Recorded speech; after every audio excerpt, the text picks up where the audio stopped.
Yo. What's up? It's your boy, Skiiwalker Tha Jedi here with the first installment of OG Talk with Skiiwalker Tha Jedi. You know what I'm saying? Number one. And, issue number one. Yeah, got my man Koj here, you know what I'm saying? What's up, man? Sort of Snyderverse fam. You know, I kind of wanted to open this series up because I think it's important to highlight, you know, people that's been in our fandom and that's been really conducting themselves properly and doing it the right way, and you know, really just highlighting certain people that I got the utmost respect for, you know, and that I've looked up to. So it was important to start this one off right, you know, and that's why. When are they getting here? That's how cool.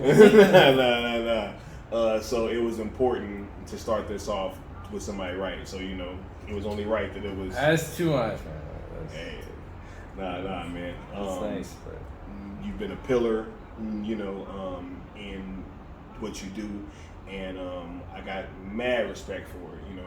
I think I always see myself more like a mascot. Self-appointed mascot for a little region of the fandom. Right? The mascot of the Snyderverse, you know what I'm saying? A mascot. No, a not mascot. B. No, I don't want to go there. No. We have a lot of mascots. Okay. Oh, man. Yes. I don't know. We do. You know, but there's only one Koj, though. You know what I'm saying? There's only one Lord Koj. So, you know, first I want to ask you, you know, about, you know, just your upbringing and, you know, a bit, and tell us like where you from, you know, and just how it was for you growing up as little Koj, you know. Little. Where do you want to begin? Oh man, at the beginning. All right, my folks hooked up one night. And, not that early. All right, cool. You know Thank you. Yeah. I don't know what went down. Yeah. But no, well, I don't know. I just grew up in the Bay Area, and then moved down to SoCal with my mom and my sisters, and it was just us. Then my stepdad came in our life, and you know, everything was SoCal, and I was just like, we moved around a lot, so I didn't really get to have a spot to grow up or whatever, or I don't know, be too long. I think the longest we stayed was like somewhere like 2 years, maybe 1 year, different cities. But anyways, that's when I got heavy into comic books, and I just kind of draw my own because I couldn't make movies at the time, so I figured I'd just draw it. And since then, I've always been like an art major. So when I went to college, I went for mathematics. So I was told that, you know, I'm not going to make money in arts. so it was just, a lot of people are told that. You know? Yeah, but that stressed me out. I couldn't do it. Yeah. So I dropped out of those classes like in the third week or whatever. It's horrible. You know, the community college plan, you know, 2-year plan, spend 8 years on. You know, that was me for a while. But yeah, just doing that. But on the side, I was trying to get into film and get into like, I even applied to Art Center once, back in 2005 for the film department. They accepted me, but they couldn't give me a scholarship, and I don't know, there was an issue with equipment. I don't know, long story, but I couldn't do it. I didn't have the money when I got accepted, so I figured the best way to get a film was, when I could, is just to work wherever I could, like go to like acting workshops, or see if I could get a job working as grip or electrics or holding the boom. I did a bunch of that too. I also did because I also did dance in college, so I was a dance teacher in some places, and I did choreography on the side for some shows. Just trying to get in, but I got a lot of dead ends and got into debt, so I went back home. And I don't know, I just gave up. But then around like 2013, Man Steel comes in, and I started going, I want to get back into the art and do films again, you know? Oh, that's a good tune. Got a ringtone right there. That was nice. I was like, hey.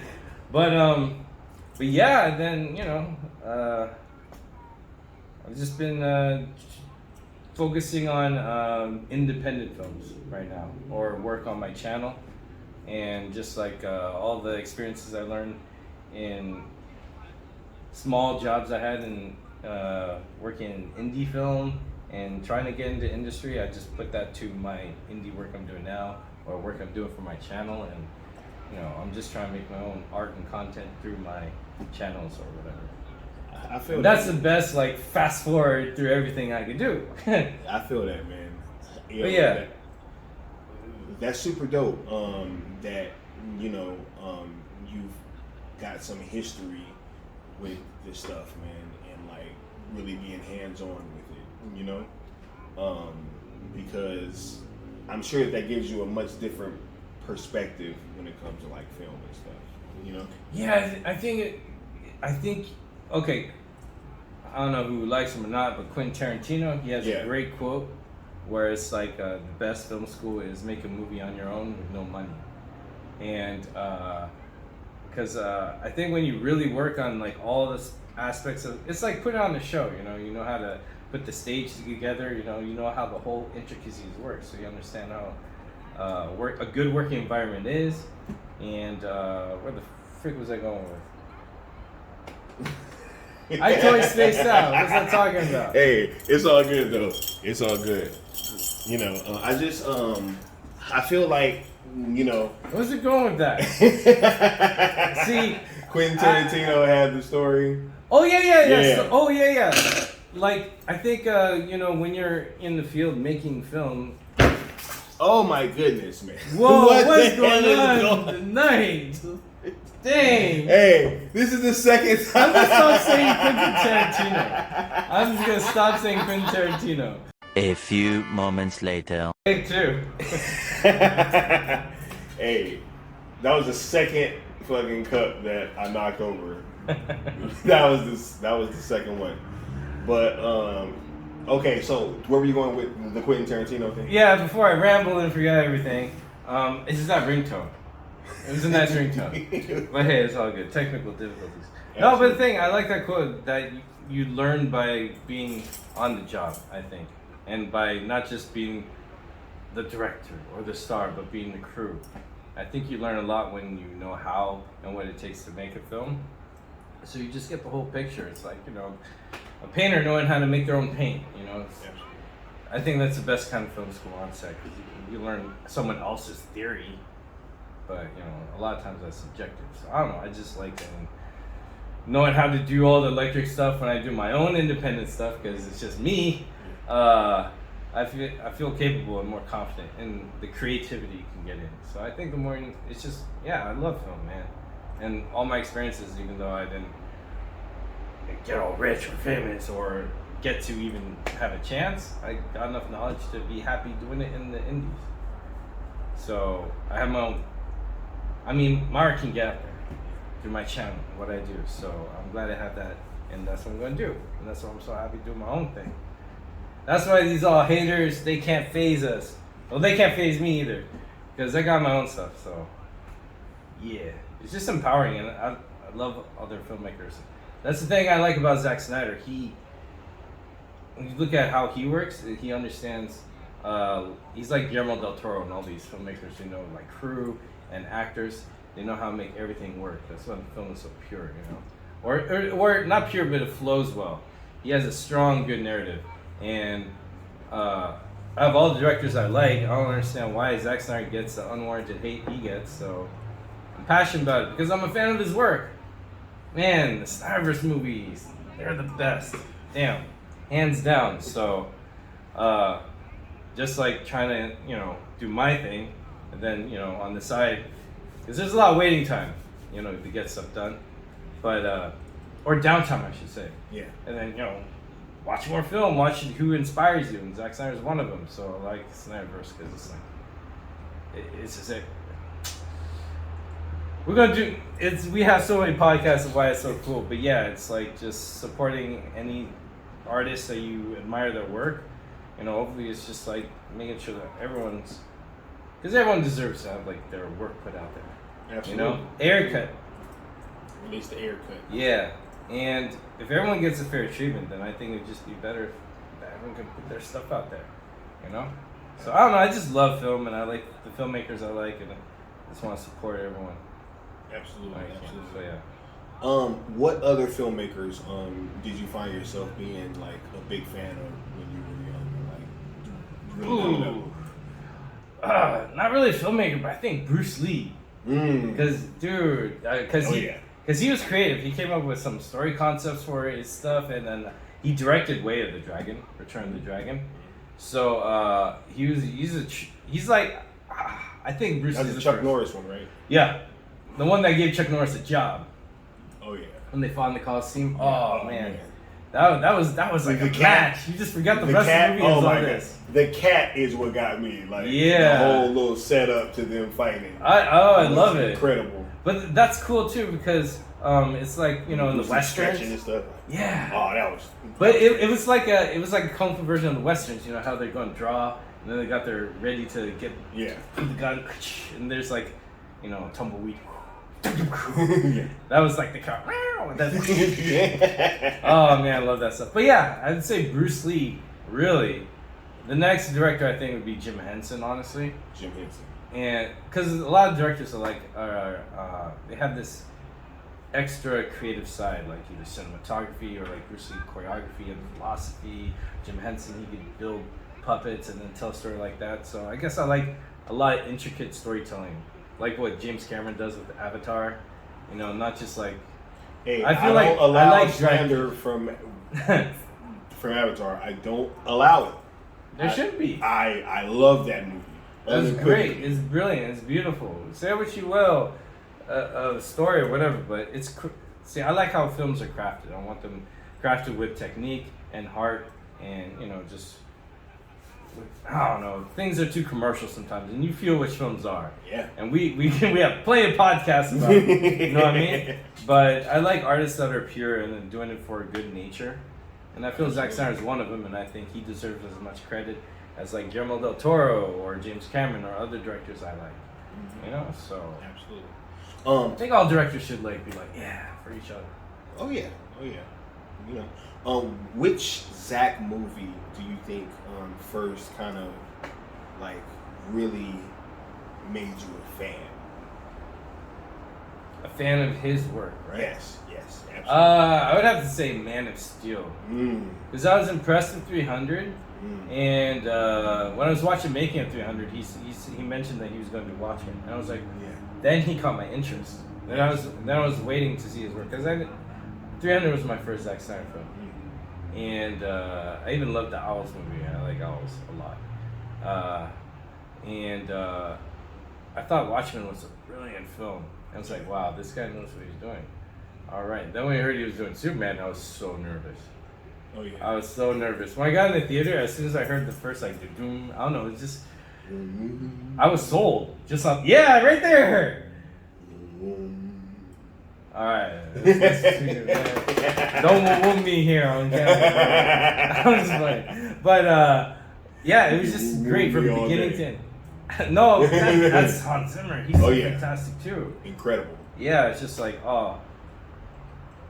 I hope I'm answering your questions. Oh, nah, man. I just ramble. I think for me, right, my first outing with Zack Snyder was Dawn of the Dead. Even though I didn't know it at that time. Oh, okay. Right. What drew you to that movie? I think I caught some of it, because I walked into the wrong theater, I believe.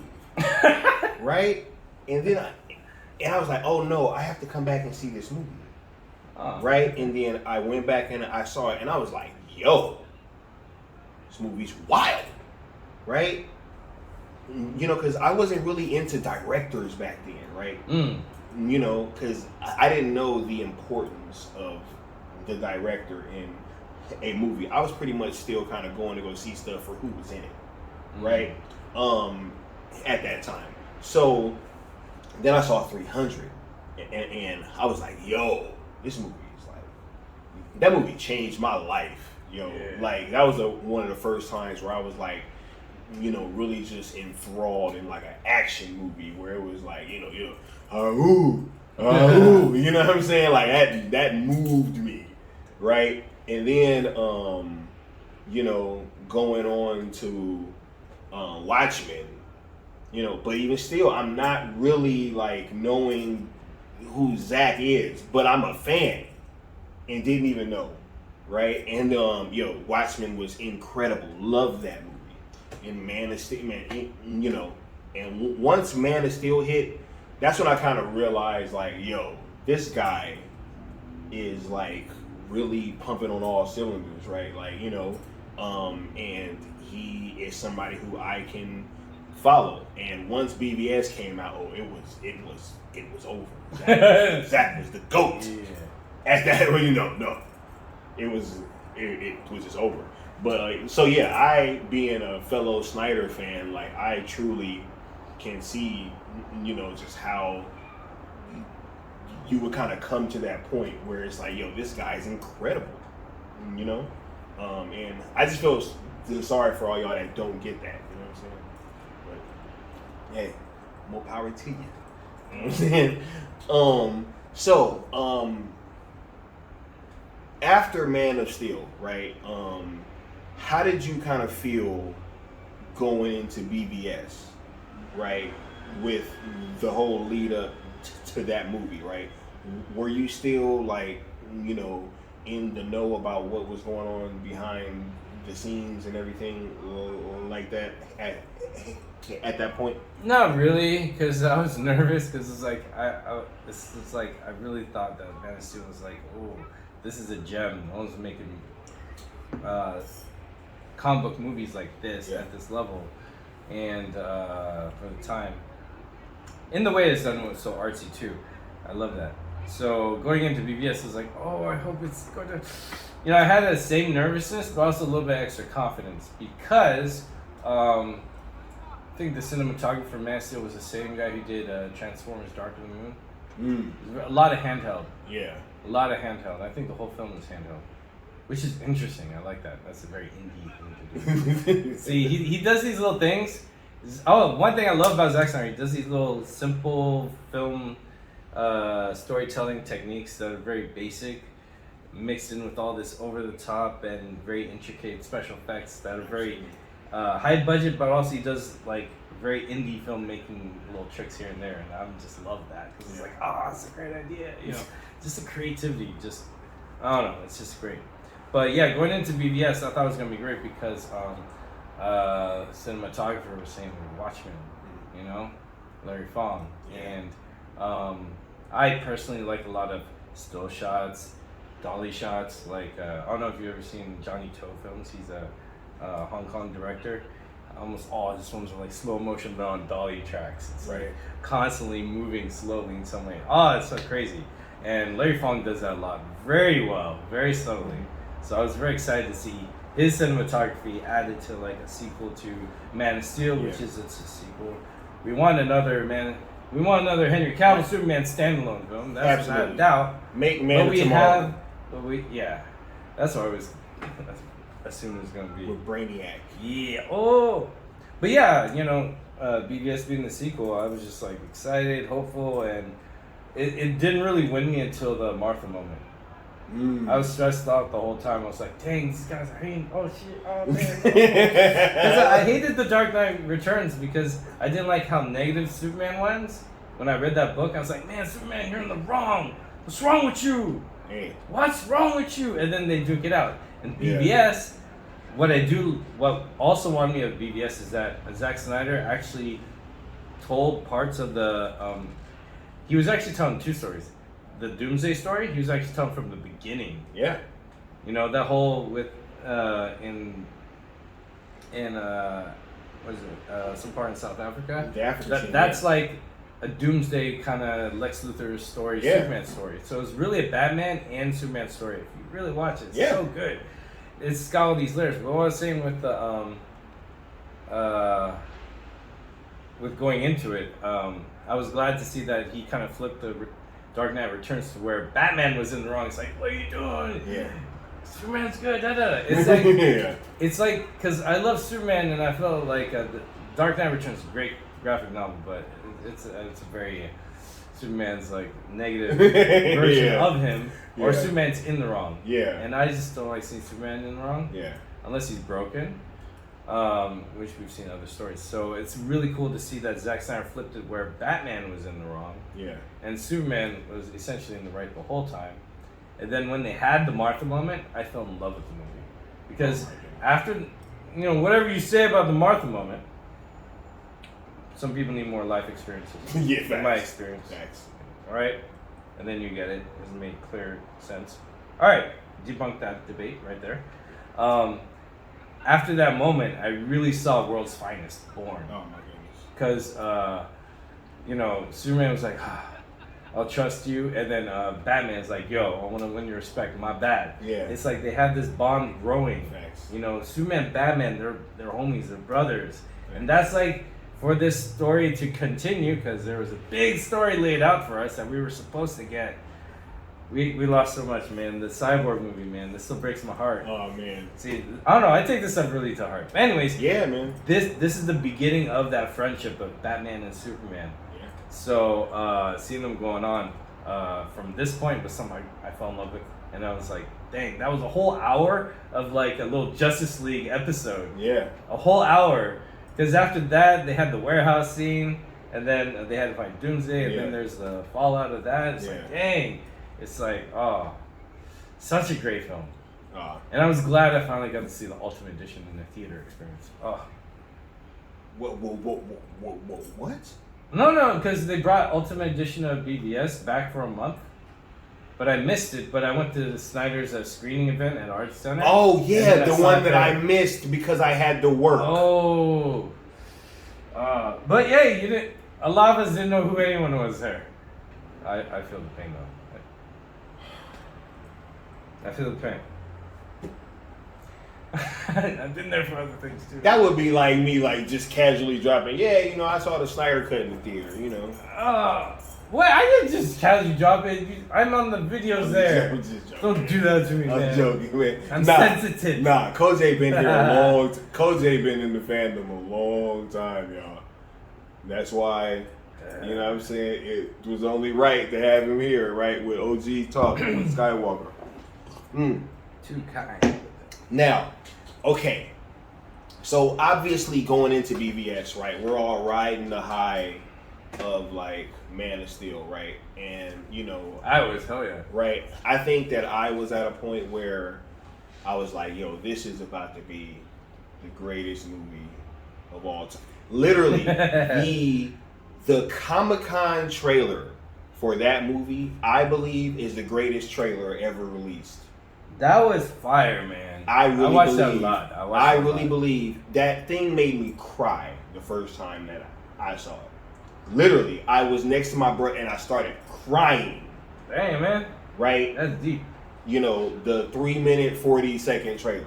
Yes, I believe that is the greatest trailer ever released. But I cried throughout the whole Man of Steel from beginning to end. No. I like his choice here. That's such a nerdy way I watched it. I like his choice. No, I didn't cry. No one's watching me. Did you really cry?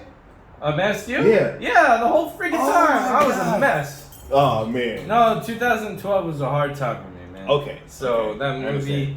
I was just hoping it would be amazing, and it went beyond my hopes and limited expectations. Oh yeah. Yeah, I was. I love that movie. Yeah, I was definitely like all there, right? And I remember when they announced that the Ultimate version was coming, I was like, wait a minute, why would they do that? Like so. That kind of started to piss me off. Honestly. Yeah, because I feel like they announced it right before the movie came out. The Ultimate Edition? Yeah, I think that they did, right? Because I remember going into the movie and I drove from Las Vegas all the way to LA to go to the Chinese theater. That was my first time going there. Whoa! To go watch that movie. So yes, I drove from Las Vegas to LA to go watch BVS at that Chinese theater. They had the Batmobile there, all of the suits and stuff. It was incredible. Wow. Right? Hey, you just dropped that. You just dropped that. Earlier Right? on, I was like, hey, I saw Ultimate Edition. Now you're like, you saw the car. Yeah. You went to the Chinese theater. Right, Ah, yeah. so No, you didn't miss anything.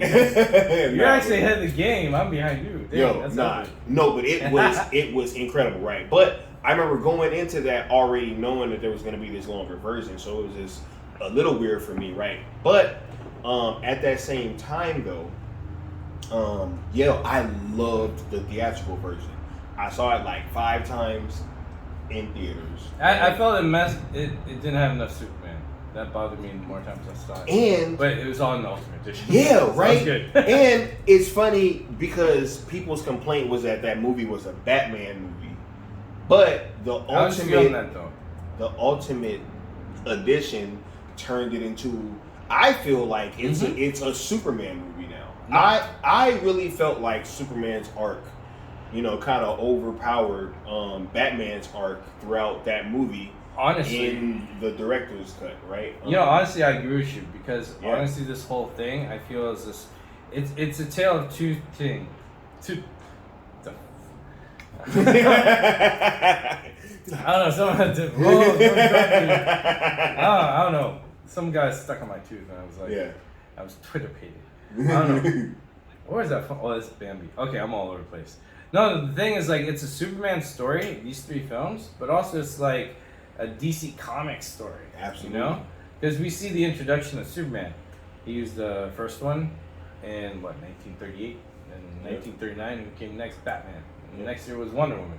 We see them in that order. Yeah. And then after we get the introduction, after we get the introduction of those 3, the Trinity, then what do we see next? More DC characters come out. Oh, Suicide Squad comes out. It's like he set up a cohesive timeline and series of films that's going to tell this wonderful, strong story of the DC universe as not really like episodics, but like arc, like a full-on film arc, I do compare Zack Snyder's work to Star Wars because he's a total George Lucas guy. Oh yeah, he is. With the sound and all the special effects.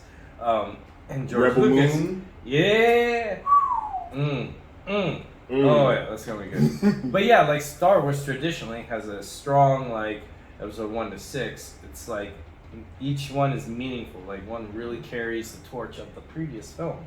Yeah. And I think his universe that he established, the Snyderverse, has that. And the last time we got that from DC, not in comics, I felt was Bruce Timm from Batman the Animated Series, Superman the Animated Series, and the Justice League ones. Absolutely. Again, that was like a trilogy there too. And you had Static Shock and all that stuff that was in the same universe. Yeah, they had great expansions. Batman Beyond. Oh yeah, dude. That was in the same universe. If I'm not mistaken, Batman the Animated Series has either the most spin-offs or somewhere around the most spin-offs ever, and it's the most acclaimed cartoon ever. Yeah. Wonderful stuff. If you haven't watched that, kids, you get out of our mentions and go watch some Batman the Animated Series. And also, that's why I do like Zack Snyder's work because.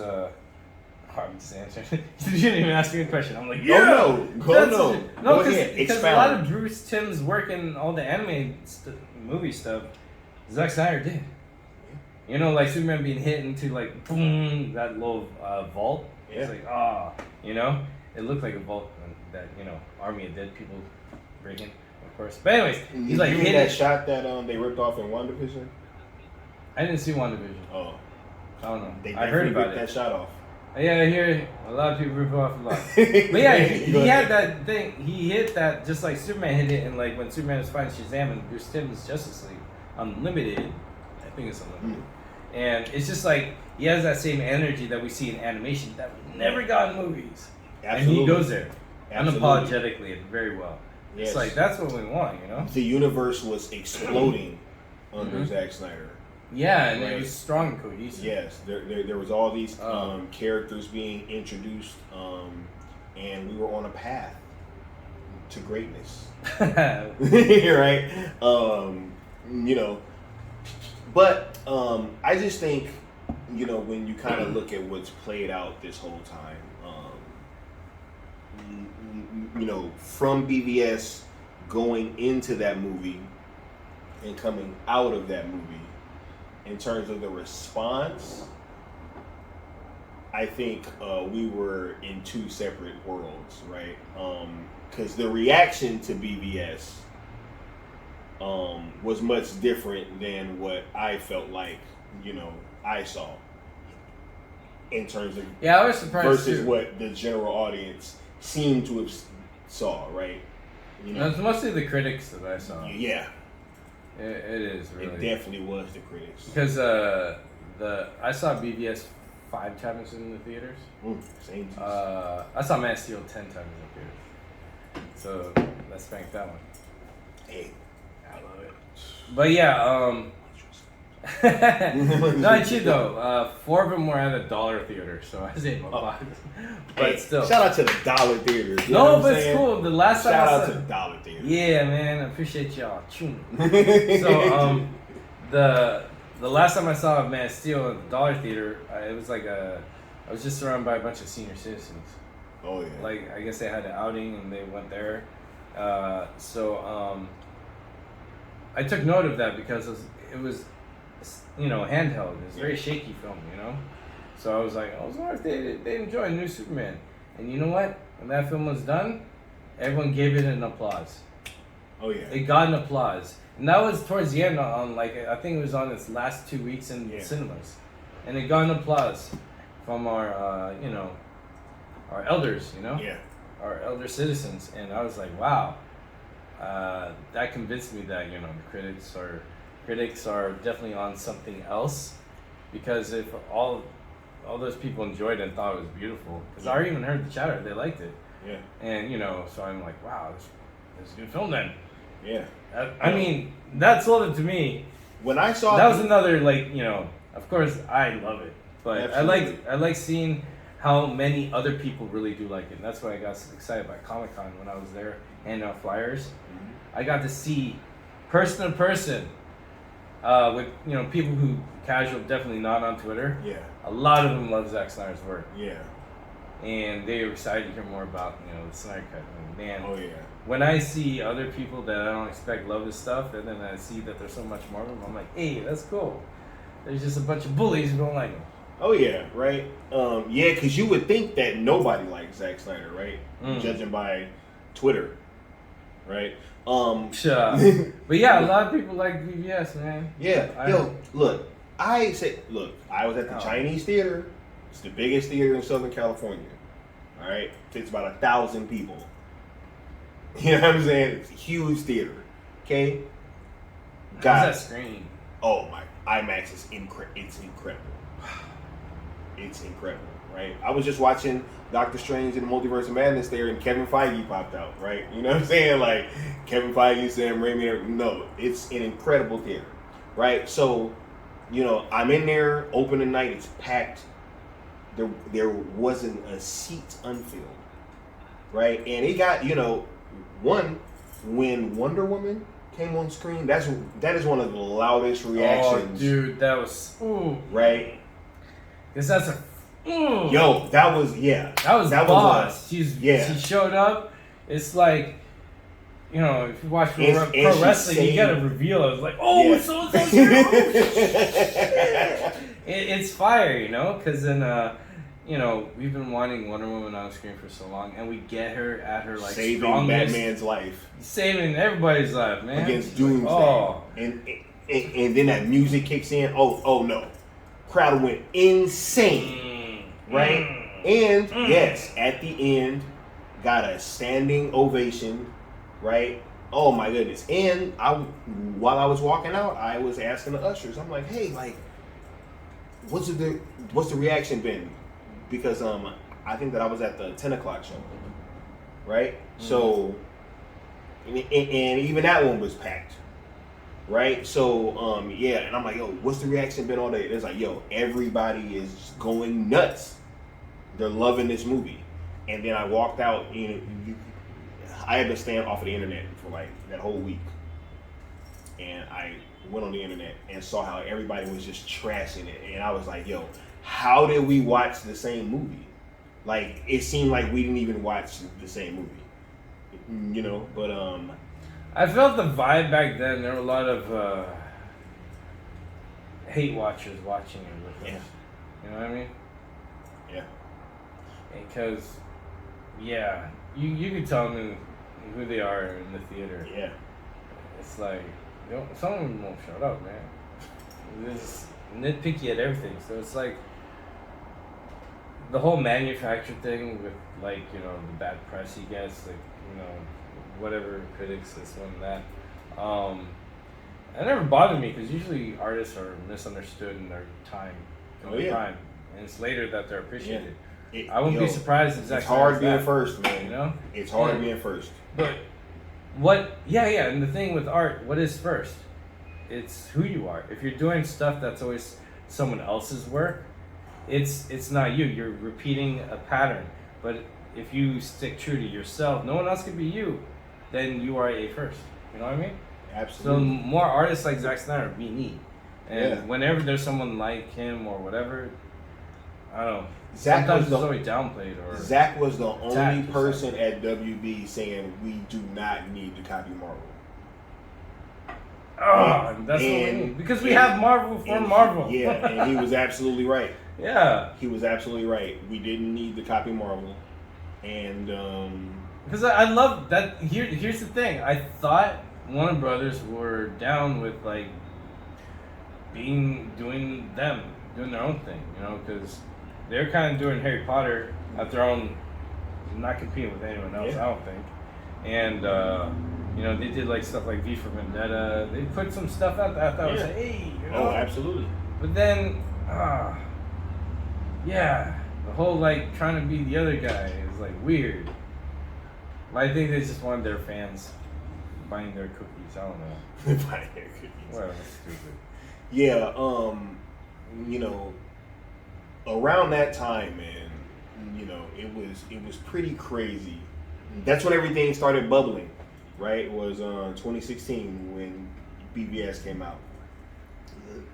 Everything started festering, and that whole energy kind of carried over into, you know, them shooting Justice League, right?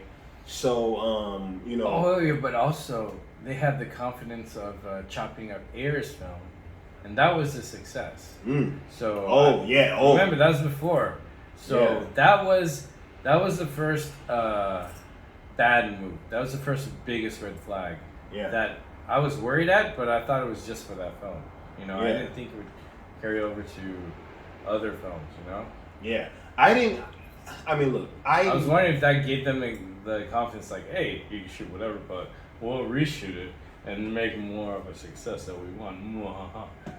I think it gave them that evil confidence. You know, they're like Smithers, Simpsons, they're like, yeah, excellent, or whatever, you know. But yeah, man, I don't know. But yeah, that happened. It definitely did happen. Yeah, I think that because I think they're trying to save BVS right? See, I would have thought that they would have went the other way with it, right? Where you guys made him cut 30 minutes out of this movie, and people said that they didn't like exactly what you took out of it. Exactly. Right? And then you put out this longer version, and everyone loves it. Like, it is universally, like, I always say that movie, I mean, that extra 30 minutes bumps it up about 1 to 2 notches above whatever you thought of it previously. Right? Because the 2.5 hour, it was 2.5 hours. That's the theatrical. Yes. Because the 3 hour one feels like a 2 hour movie. Yes. And the 2.5 hour one feels like a 3 hour movie. It's funny how that works, right? Right? The quality, man. When it's like, you listen to any song, if you cut out a part, you know? Yeah. Like, I don't know if you remember back in the day with VH1 and MTV. Oh, yeah. You know? Oh, yeah. I don't know. At one point, I thought VH1, MTV, The Box, Yeah. I remember the box. Remember that? Oh, yeah, yo. It's gonna be on Wikipedia. What are they talking about? What are they talking about? What are they talking VH1? The Is old that an guys? app? Is that like a VCR? No, Yeah. but it's like but I noticed at one point VH1 was like not putting any rap or hip hop on their stuff. Absolutely. And then when TLC's Don't Go Chasing Waterfalls. Waterfalls. No, Waterfalls, right? When that song was hot, on VH1, they always cut out Left Eye's rap. where she raps. Yeah, they always cut her out. They go to a party, it's like, you know, it's like like they cut it out unforgivingly, and that's weird. And then that's Left Eye. That's what she does. She's part of the group. That's why we love him. Yeah. I didn't like that.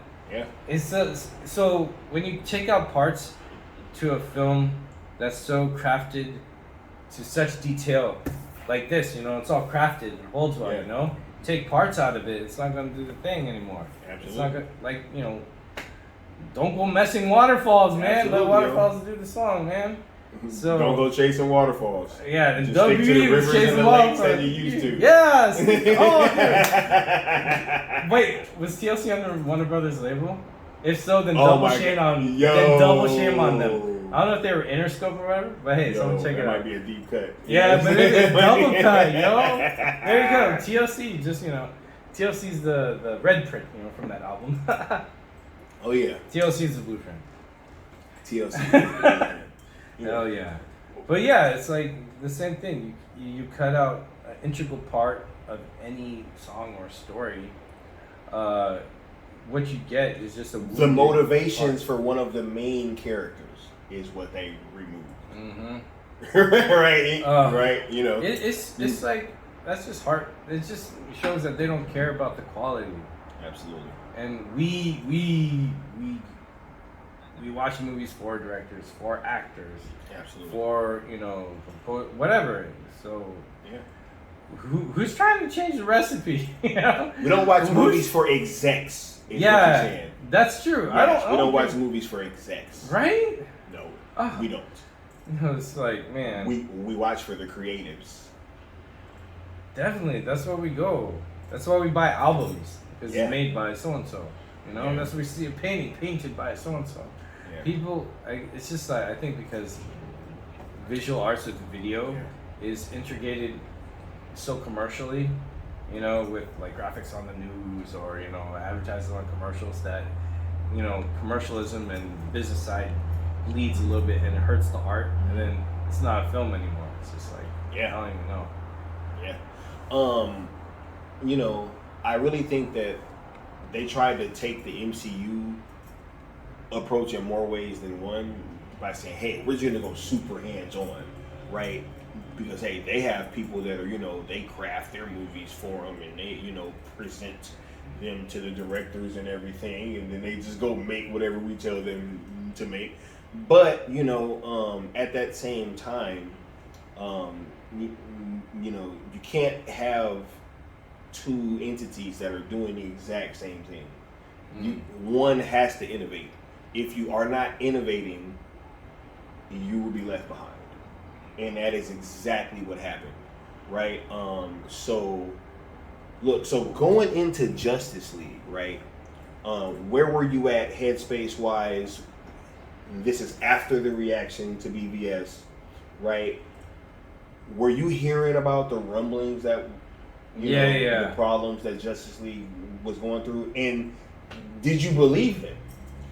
Yo, I went to my local comic book shop with my boys, and then we went to McDonald's afterwards. That was our thing. Comic book shop once a month, once a month, then we go make these and we just back when the double cheeseburgers was on the dollar menu. Oh, you remember that? Yeah, $1. That was like a $2 menu. Yeah. Or $1.95 menu. No, but they have the McDouble now.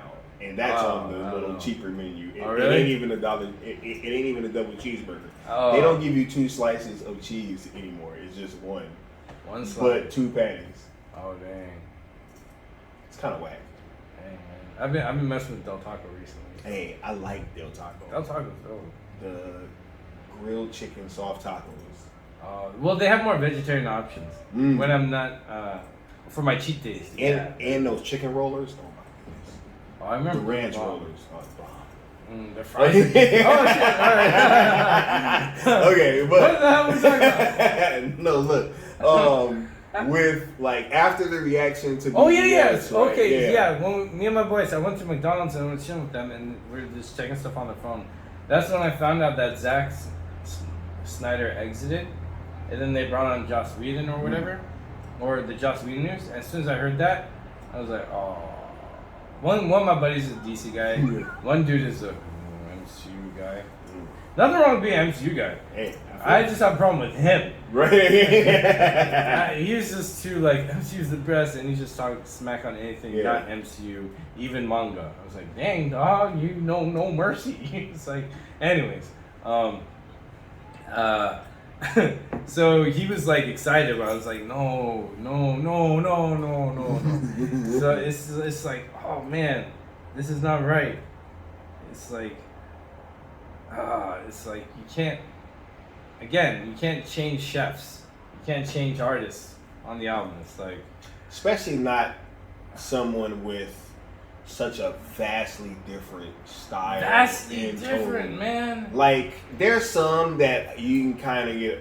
Like, look, if you're gonna tell me, like, hey, Sam Mendes is gonna have to take over a Christopher Nolan movie, Oh, right? man. Now, have you, you know what I'm saying? Like, I can kind of see.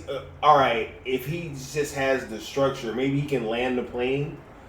But or like this, It's right? Like, you know all right, we replaced Martin Scorsese. We got Michael Bay on. He's gonna finish this mafia movie, you know? Right?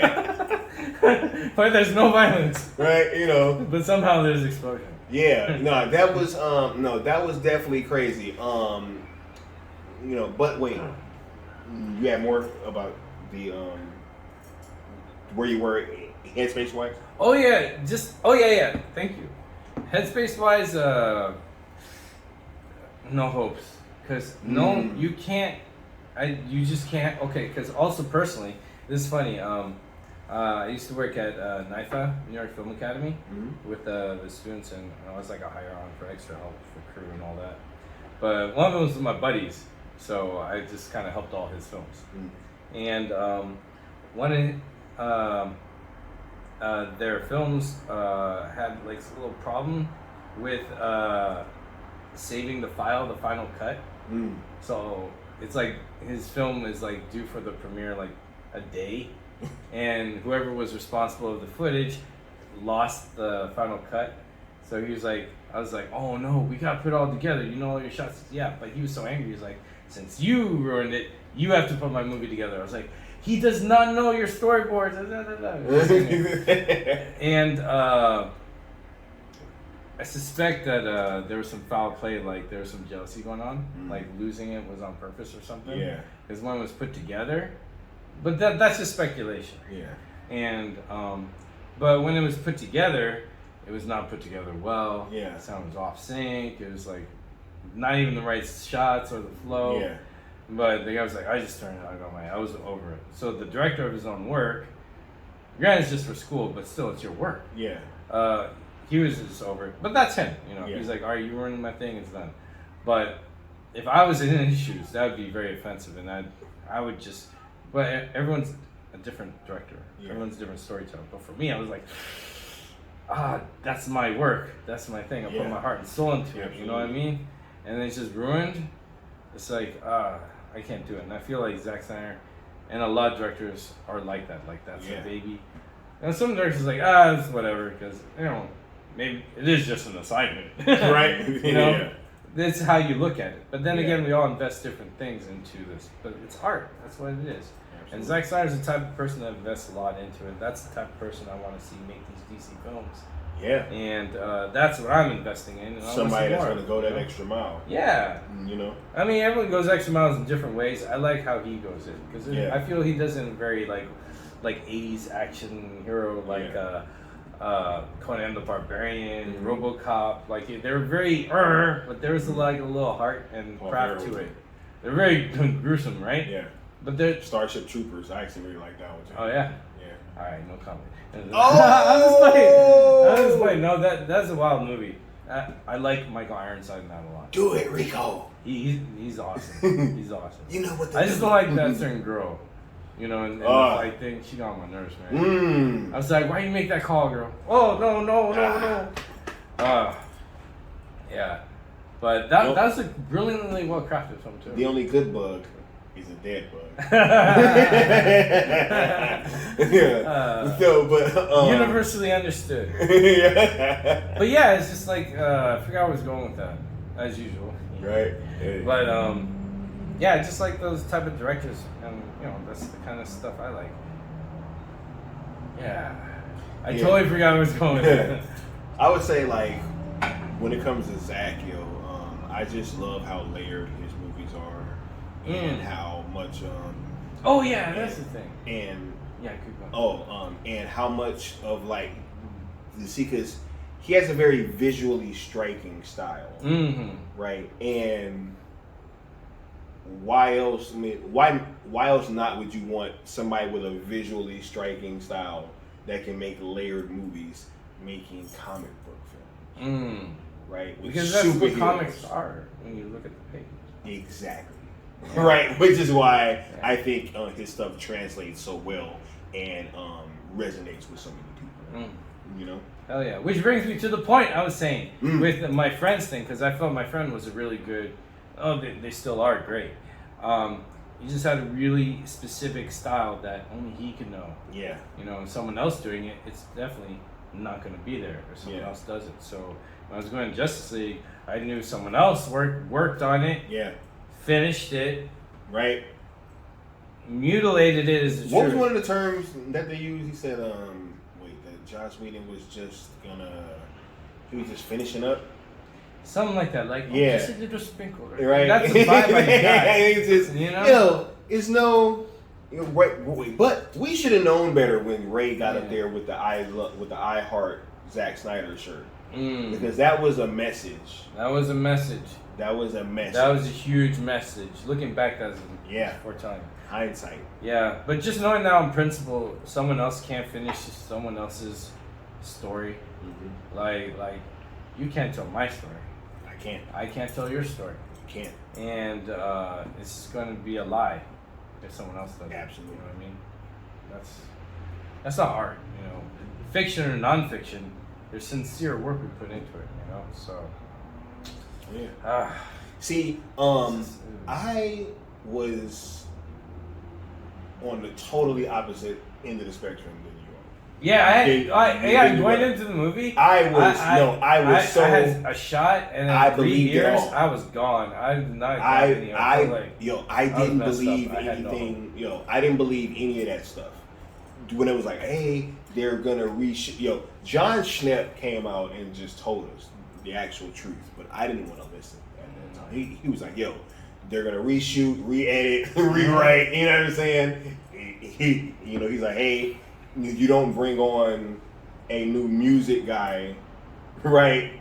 When you when you already have a score done, you don't, right? And I should have known, but no, I was drinking the Kool-Aid. I was totally drinking that Kool-Aid. And I was like, oh yeah, it's gonna be cool, right? Because I didn't believe that they would do that. I was like, there's no way they're gonna redo the Justice League movie. I believe they could in 5 months. But I didn't know how much they would try to do it. You know what I mean? It was a lot. Really? Even some of Zack Snyder's shots, I didn't like because of how it was put together. How they changed it. And you could see, and hey, every cool shot that was in that movie was from Zack Snyder. The best moments I loved were from Zack Snyder. Yeah. Oh, yeah. I didn't miss anything from Didn't miss anything. Not at all. Yeah. Definitely didn't miss the booyah. That was so cringe, right? It still is, because he does this little thing with you could see that Ray didn't want to say it. Ooh, yeah. You could actually see it in his face that he didn't want to say that word. Booyah. But yeah, no. So I was on the totally opposite end of that spectrum where I didn't think that they would do it. I was like, yo, there's no way. Kojay. For 2 months? Oh, You're kidding me that they're gonna redo the Justice League movie, right? In such a there's no way. But to them, right? they're thinking we have to redo it because it is the Justice League movie, right? We can't push this thing and back. I'm Jeff Johns, so I'm gonna be attached right? to it. So That's right. I didn't have my moment until I saw Superman's face. And I saw what they had done. And that took everyone I back. instantly knew that it was all true. And in that moment, I was like, yo,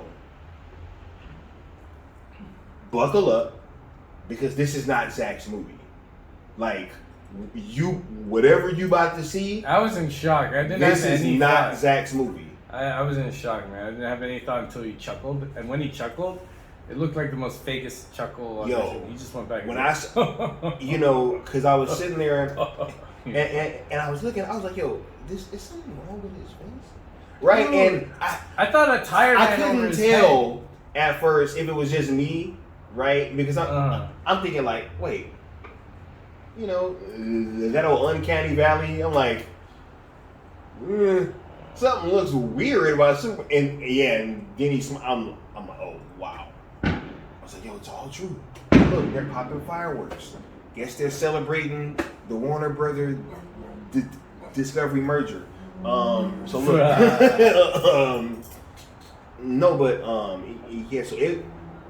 didn't have that moment until being in the actual theater, right? And I would say coming out of that movie, I was definitely a changed man. I fooled myself for a while. That's what I was going to ask you. I tried to like it for 2 months. I was like, yes, it's alright, guys. It's hard to like that. Because one of my other favorite directors is Zhang Yimou. He did Hero, he did House of Flying Daggers, but he also did Rays of Red Lantern and other fantastic films. And he has a very visual style with his fantasy kung fu stuff that I think, in my opinion, rivals Snyder's or Thompson's. No offense, Snyder fans. I got my list, but Snyder's in the top, so don't worry. But his one movie, there's. I'm at the top because I put myself there. It's totally rigged. My list is rigged. What I was saying is that a lot of us fans of his work suspect that his film Great Wall with Matt Damon was tampered with too, or not really a Zhang Yimou film, because that one feels very Justice League too. And then it was just, man, it's like you could tell when looking back, right? How many times has Hollywood done this? Often, right? That was the question. More often than no. That I was right. See, the tragedy is his film being butchered wasn't the first, and the tragedy I hope doesn't repeat is, it isn't the last. Yeah. Unfortunately, I hope that's not the case. Yeah. I mean, they say, hey, James Gunn gets creative control of the Suicide Squad. I'm like, great. I didn't ask for that, but I'm glad he gets it. Can you do that for everyone else, please? Yeah. And it sounds like they don't. They still don't. And I think fans should be more aware of that. Absolutely. Not just get whatever spoon fed. Because things could look nice and da.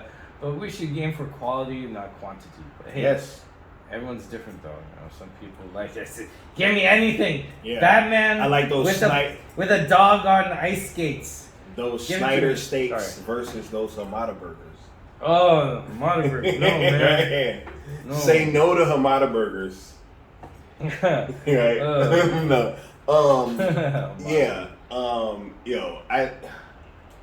I didn't watch Justice League after I left the theater until right before the Snyder Cut came out. I refused to watch it. I wish I never again. saw it though. Oh yeah, but here is my thing. But we had to see it Yes. to get that fire. Yes. And I think that movie in particular is a tale of two storytellers. Right? You see what one person can do, and you see what another person does, right? With the same kind of story outline and everything, you can get two totally different movies. Even though they're very similar. It's weird, right? It's literally like the same movie, but it's not the same movie. Right? Like, it's the weirdest thing probably in Hollywood history. Yeah, it Right. is. But honestly, Justice League is everything. People who hate our fandom hate what we like. It's everything. It's everything that they want. Yeah. And you see how great it is and what quality. They should not be bothering us anymore. That's the film that they wanted. I'm also a big fan of Justice. At first I was like, what are you saying? You sold that very well. I was like, oh no, not that one. No, but it's the same thing. I'm like, Superman Returns. That's the Superman that they want Cavill to be. Or Absolutely. Snyder's Superman to be. That film is out there. It's there. Where were you when that came out? When that was, you could have made that pop and get another sequel to that. It's like, now it's our time. Why you got angry at us? Because ours is awesome. That's really the case. Because we poppin'. Mm. You know what I'm saying? Because Zack Snyder is the blueprint. That's why. I get it. He may not be people's cup of tea, but that doesn't mean he's bad at what he's doing. He's awesome at what he's doing. I don't know. It's weird. I think it's because he's an in shape, great guy. Oh, you think he's just an in shape, great guy that everyone all these loves. other guys are like, Right? You know what I'm saying? And then they look at Snyder with his veins fucking and then 5'18", he's lifting, right? He's just lifting weights and stuff. You know what I'm saying? Zach's all about the work, man. Zach is all about the work, and I have much respect for that man, right? No, that's good. I think what he does is like what every I think people should be doing. Everyone should be doing some physical training. Yeah. Either at a sport, or if you're lifting weights, or if you go on hikes, you got to be physical because I'm telling you, it's just good to keep your system healthy. Because when you're healthy, you feel like you're quicker to come to better decisions when you need to be creative. Absolutely. You know what I mean? It's just really good. Which is why Zach makes peak cinema. No, he's actually a physical guy. He's not staying here going, he's doing other things. My Superman wouldn't do that. My Batman doesn't kill people. No, what I'm saying, he's just staying focused. And I think that's what we all gotta do. Absolutely. But okay, so Just in general. Justice League comes out, right? Where is your head at in terms of like how you feel about the DC universe after that movie comes out? Oh, I gave up. I was like, no, this is not gonna happen. There's what's the next film after that one? Was it Aquaman? Yeah, it was Aquaman. Yeah. I messed with Aquaman because of the whole thing he said in Snyder's cut. I was like, Jason, I'm gonna watch this movie because you said that. Yeah. And I thought it was in continuity to Snyderverse. I thought it was a lot until we saw the movie. Yeah, but I think that's why that movie did well because people who liked Snyder and hated Snyder all enjoyed that movie for a certain time. So that's everyone on the same page. But the damage was done. Yeah. Like there's storyline inconsistencies there. Yeah. And I've seen people online do mental gymnastics. No mental gymnastics in my area, Stop it. It's not Snyder. That's the fastest way I'll block it. It's over. I got better mental gymnastics anyways. But it's... Oh, where's it going with that? Oh, yeah, because the next... After Aquaman, what was the next one after that one? Was it Shazam? Oh, yeah, it was probably Shazam. Yeah, after Aquaman, I felt like because Aquaman had like Snyder's design for the suit. You know, I never. So I saw figured that was the Shazam last. in theaters. I haven't even seen it. So I did like Lights Out though for the director. Yeah. But oh man, what was I saying? Yeah, with Aquaman, I just watched it because it was the last DC film to have That like Snyder a blessing kinda, like, of touch on Snyder. it, yeah. A little Snyder touch. And James 'Cause the Wan, outfit. right? Because he was the one. I mean, James Wan was obviously signing on when Zach was there, right? So there was that whole connection too. I took it as like its own movie on its own after I realized what it was. Yeah, because it's like even for the first Batman films we got with '89 and Batman Returns. Yeah. I consider those like double headers, and then Batman Forever is like its own thing because I don't know. Oh, yeah. You can't replace Keaton. No. Like that, even though you just replace one guy, I felt like it's its own separate thing. Yeah. That's kind of how I put It Aquaman outside of Snyderverse. So Yep, and then because if it's there, it makes no sense. Because you can watch it back to back. And like George what? Clooney is that same Batman too, right? Because he has the same outfit, right? Yeah, they all have the same Alfred, They but all I have think the that's same the Alfred. Alfred verse. Because that's the multiverses of that Alfred. Restore the There's three of them. That's the Alfred multiverse of madness. Right. No, absolutely. that's the Alfred multiverse of badness. Right. Yeah. Yo, man. That's gold medal mental It's gymnastics, really crazy. That's yo. how you do it. See? That's just easy. Facts. Learn your lesson, kids. But yeah, I just put it in its own category because when you stray from the story, when you stray from the plan, it is no longer that story. It's no longer that continuity. You know what I mean? Yeah. No, I'm just saying, if Warner Brothers would have it, they would have you believe that George Clooney was Michael Keaton's Batman. Right? They tried to make it seem like, but it just didn't fit, right? So they kept the same Robin. So there's also the Robin duo. I'm saying like that was supposed to be Michael Keaton.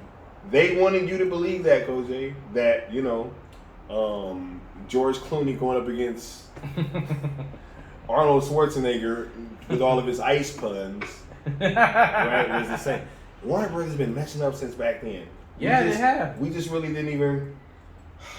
They've been killing DC dreams. They've been. Right. Okay. Now, Justice League comes out, right? Your hope dies, right. No, I did fake it for 2 months. I feel it, right. I was like, yes, great. We went over that. But tell me how you first got introduced into release the Snyder Cut. Introduced? Yes. Videos on YouTube, but because it was out of curiosity. Because I honestly, at one point I was curious. I was like, okay, when are they releasing the director's cut? Because I was convinced that they would release the director's cut. Because didn't they say something about an extended cut? Didn't they release one? No, there's no extended cut. They just released deleted scenes with it. So I was fucking with the Justice League in hopes that we would get a director's cut because they released the director's cut of BBS. I just assumed that Zack Snyder's the caliber of director that they respected him that he is, that they would release a director's cut. And then after a while, I was like, wait, this is way too quiet to not release a director's cut right now, especially for that film. And so that's when I got online, looked around, and saw the videos and stuff. But what got me wanting to be active was reading some of Fiona's tweets. Fiona. And then I slowly was like, I'll use my Instagram, and then I slowly started trickling in, and making hats and going crazy. So yeah, it was like I think it was probably around spring 2018. I was really getting into curious about the movement. Shout out to Fiona, man. Like, I think for so many of us, some of that early work that she put in kind of like, helped bring us into the light, right? Because you know, I always felt like there's no way that Zach didn't have a version. Right? Like, the guy was in post-production. There's no way. Right? And, you know, there's a lot of directors, a lot of them do have cuts of their film. Yeah. Either assembled or whatever. And if it's not the one that's marketed or ever gets released, you know, some have it to look at in their own private life. Exactly. But show their friends. That's messed up. Right? But yeah. Yeah. You know, it was kind of like that early work that Fiona was putting in, just kind of like getting the awareness up, right? And really kind of letting people know that, hey, you know, Zach had something, right? And for me, that moment when I really, I mean, because I was already, you know, kind of like ready to jump on, but when Zach dropped that picture of Darkseid, I was like, whoa, like what's going on? Like it had, like, yo, why would you cut Darkseid out of that movie? I'm like, yo, wait a minute, that wasn't Steppenwolf there, that was Darkseid?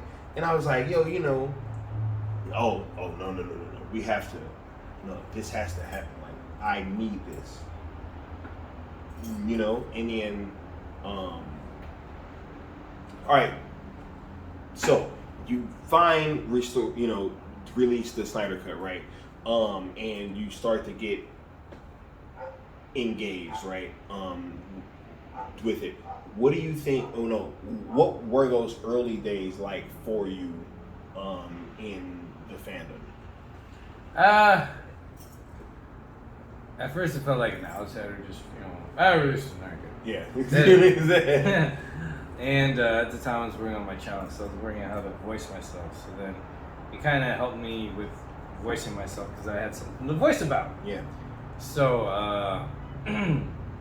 I think at first it was like an outsider in, then I felt like I was part of the fandom just by the work I was doing. And I felt very proud of that because I figured, well, if I am alone on this or not, I know I can at least contribute. No matter what I do, I'll contribute. I can own that. I'm creative enough. In your own way. Yeah. Because, and then meeting other people along the way, like, a lot of people don't give Go Deep a lot of credit. Mr. Wes Ashley. Yeah. Whatever people feel about him or have falling outs, whatever, that guy doesn't have a lot of credit. And he really gave a platform, kind of like you see that Robin Williams movie? It's like Good Morning Vietnam. Yeah, you know, it's like a radio hub where you know, we got to hear voices of the movement. Absolutely. You know, he did it all for free, and you get like so many people like Zod Rider who's using his platform to interview people, and then you have Reasons I'm Broke, who's you know, voicing his stuff, and then you got Sananas and Gotham who pop up later on. It's like a ripple effect that expands, and then because there's a lot of love, and then when people like hear someone else has like a passionate connection to the Snyderverse, we're like, hey, I want to hear it. Yeah. And ooh, that motivates me. Yeah. And then to support or try and do this or keep an ear to the ground, you know, and share some, you know, there's a moment in the Snyderverse movement that if you were there or taking part of it or just watching or following, I thought was really beautiful because everyone were really coming together for a moment. Like, it's almost like a fandom had a Martha moment and we were coming together for a good thing. And I think fame got in some people's heads and things fall apart. What moment was that? Just like anything. That you were speaking of? I think stuff like that started in the summer of 2019. I can go in detail about that later because I think that requires more revisiting. But the whole idea is that moment I felt like this fandom, and I still feel it is the most like newest, heartfelt, biggest, beautiful fandom. Yeah. For like, you know, geeky stuff. You know? These are all first world problems, man. Absolutely. You know, There are more important things in life. I embrace my inner geek. Yeah. So this is our hobby that means a lot to us. You know? Absolutely. There are bigger problems out there, so it's just really good to find a warm, loving place, like with it's like, wow, there's more of us. Yeah. That's what was happening. There's more of us, and wasn't just me. it wasn't just me either. It was me too. No, but it's for real. That's Mick Foley. Make the Batfleck movie. I got that from that shot where he's punching Superman on the rooftop. Oh yeah. I was trying to. I can't do Batfleck, so yeah. No, but that's actually a dope little GIF film. Oh, shout out to Daniel. Reasons I'm Broke. He put it together, his idea. But I shot it though. That was my idea. But what I was saying is like. I felt like complete at that moment, but what sold me was SnyderCon because I went to SnyderCon just to hear the Snyder Cut was legit, and I heard everyone's like, "Oh my God, Snyder!"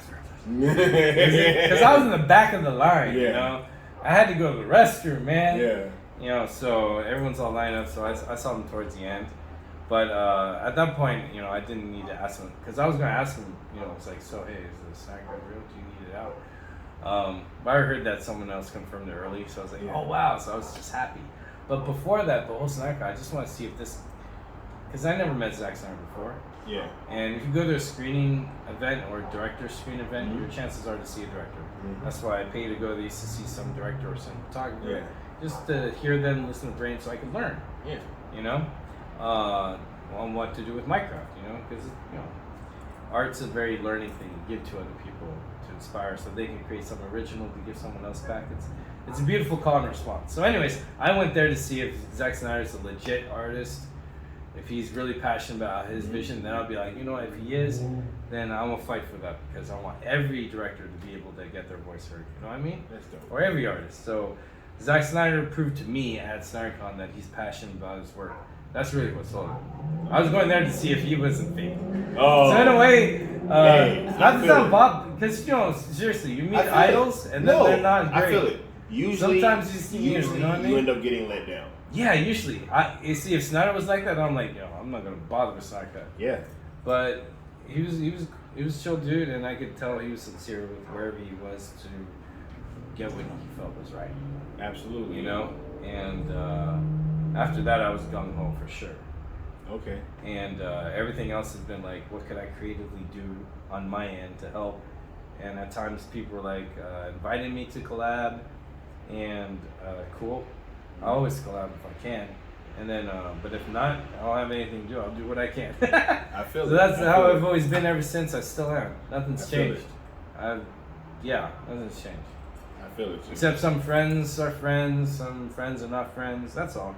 Yeah. But that's life. Hey. That's life. So I think some people got a little too beefy publicly. Yeah. That's. It's not good to publicly beef. Yeah, and I've already told people that, and I've lost friends for telling them that too. But you know, you try. You know, but whatever. Absolutely. So I want to get a little bit into your content, man. Like Snyder Cut Fighters. Oh. Like how did we, you know, how did Laura Kojay end up creating Snyder Cut Fighters? I'm glad you like that show. Yeah. Or you're just trying to make it better. No, I love it. I'm glad. No, so, I love it.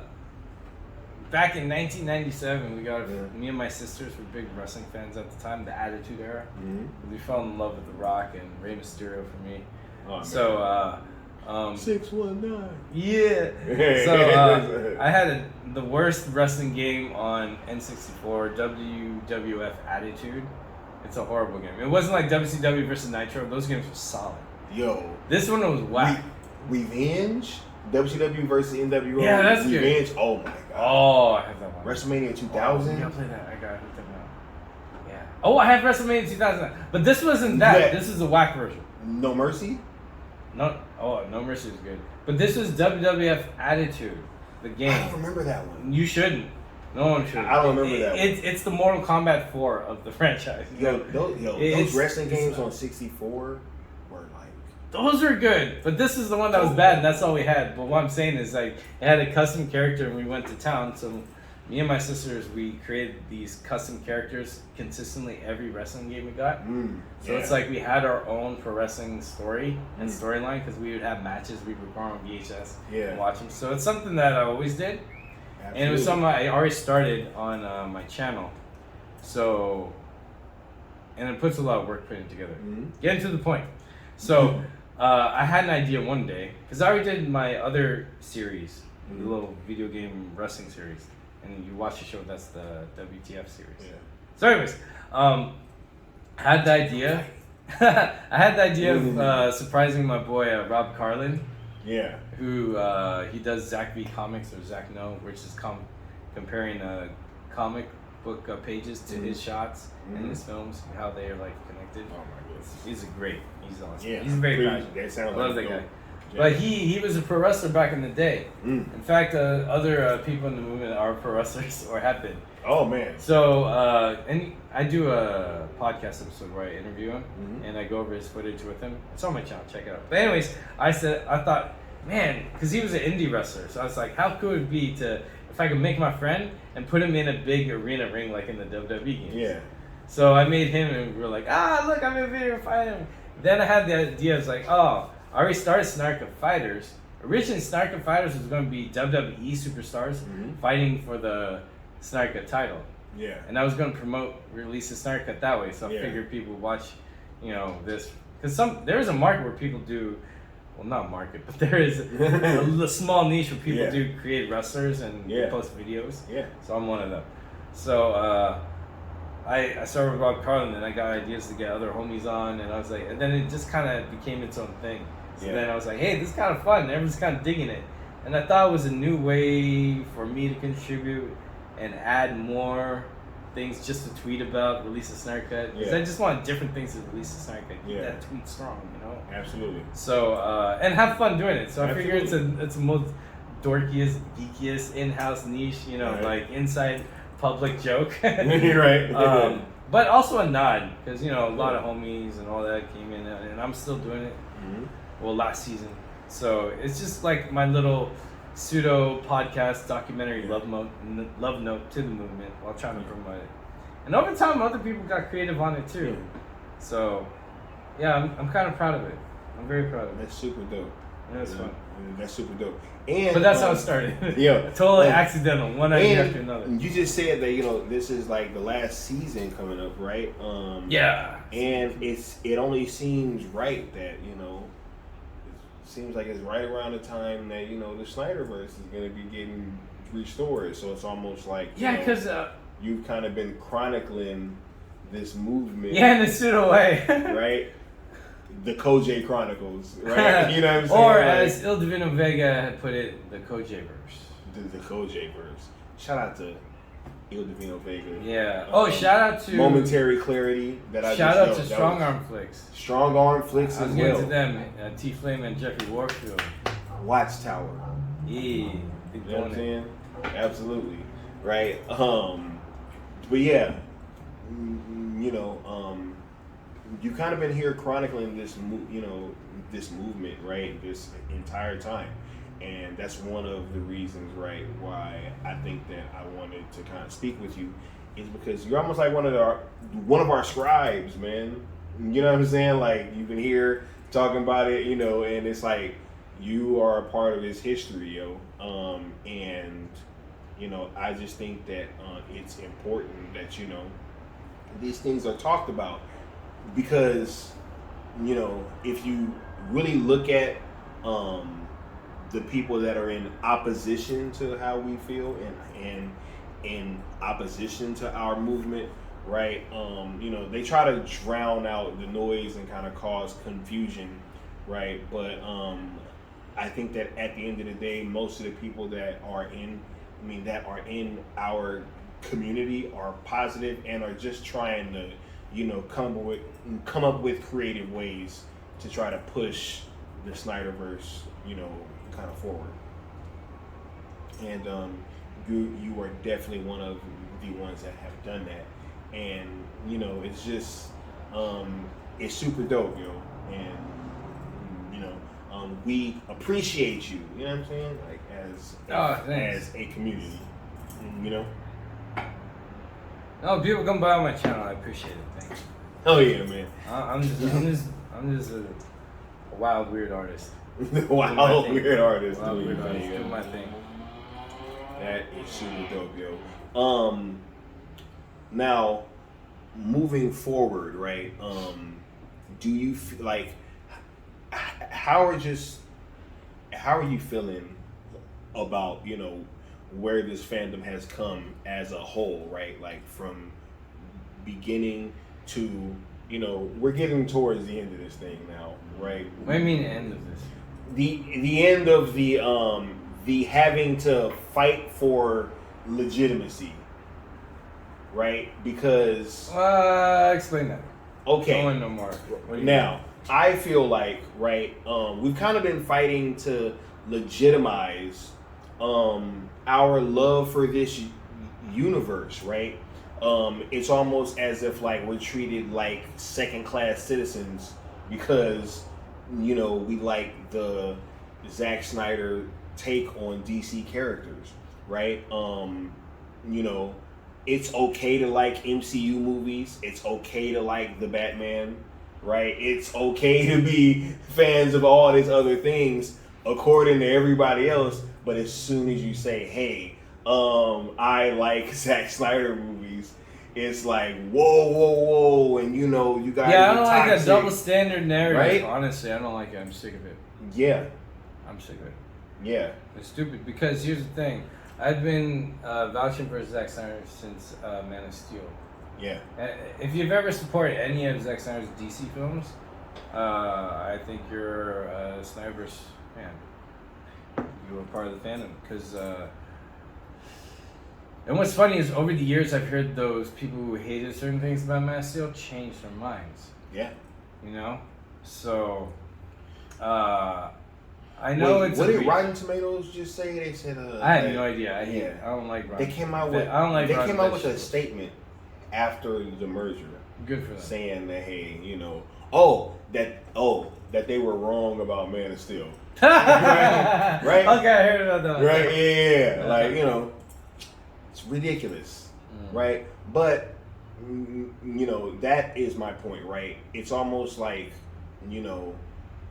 it's never been okay to be a Zack Snyder fan, right? And we've been put in places where we've had to fight for a cut that didn't exist, right? And it's just been this constant like moving the goalposts. Hey, this thing's never going to come out. It's not real. It's not going to be good, right? Then once the Snyder Cut is announced, the narrative shifted. Then it turned into after it came out. Oh, well, it's good, but now it's dead. Now it's not coming back. I feel like once it's announced that Zack Snyder is going to be working with DC projects again, I think that will, at least for me, in terms of like how I plan on engaging with these outsiders, there will be no more like fighting for legitimacy at that point, because I know that we're going to be getting everything that we should have gotten in the first place, probably, and more. So that's what I mean by we're almost at the end of this road from release the Snyder Cut to restore the Snyderverse, because it will be restored. And it's like, at least I think it has to. It's the next best thing to a Star Wars universe that absolutely WB has if they want to catch up with what Disney's doing to their Star Wars the only rebooted universe, Or hey, they could put their money in the J.J. Abrams, who hasn't given them anything. Okay, that's too much. I can't go that far. I don't know about that yet. Right? Oh, yeah. No.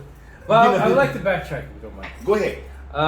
When you said you feel like we have to defend ourselves, I think that's what they want. And hear me out. Oh, I think the time of us being fans and being, not insane with what we think is, true about this director's cut, we have been vindicated. A lot of people who didn't even hear about the movement love the Snyder Cut. Actually, Absolutely. And Absolutely. we have Vindication. It's We're actually a lot, because I remember how it felt when things were dire and released the Snyder Cut days. Oh, absolutely. This feels a lot more comfortable with Yeah. where we're at right now. And because we have so many W's that were well earned, you know, whatever, road's not perfect, you know. Yeah. Fans are fans, you know, some fans Absolutely. are crazy, whatever. But there's a lot of good people that did a lot of good contributing work. Absolutely. You know, even some of the bad people did some good. Yeah. But all that is known. So all that is vindicated because the film is out. It's beautiful. Beautiful. It's proven so many things correct and highlighted so many wrong things to do in cinema, which tragically is a lesson that I hope is learned.